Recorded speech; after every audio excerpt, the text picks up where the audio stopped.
दिवस मराठीमध्ये भूतम भयम या चित्रपटाची फार जोरदार चर्चा चालू होती ट्रेलरची त्याच्या आणि त्यातला स्पेशली जठाई जो छायाकादम यांचा रोल आहे त्याच्याबद्दल.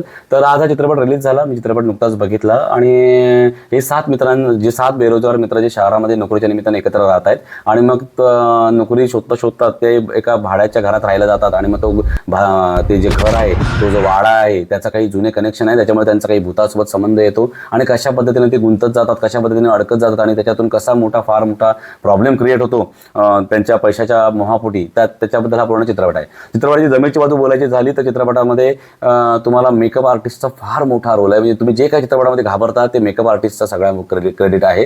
त्याच्यानंतर म्हणजे जठाईचा असेल किंवा अजून काही कॅरेक्टरचा त्याने केलेला मेकअप हा अप्रतिम आहे. दुसरी गोष्ट म्हणजे ऑरेंज ज्यूस गँग ज्यांनी त्याच्यात लीड रोल केला 7 लोक यांचा सहज अभिनय आहे, तो सुद्धा एक चित्रपटाची जमेची बाजू होऊ शकते.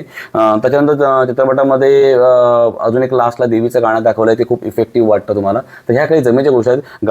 म्युझिकमध्ये मी म्युझिक इफेक्टिव्ह म्हणणार नाही, पण काही ठिकाणी मिका किंवा आनंद शिंदे यांचे गाणे ती छान वाटतात. श्रीमान लेजंडचा एंट्री आहे पण त्याच्यात काही रेफरन्स कुठे लागत नाही का ठेवले वगैरे.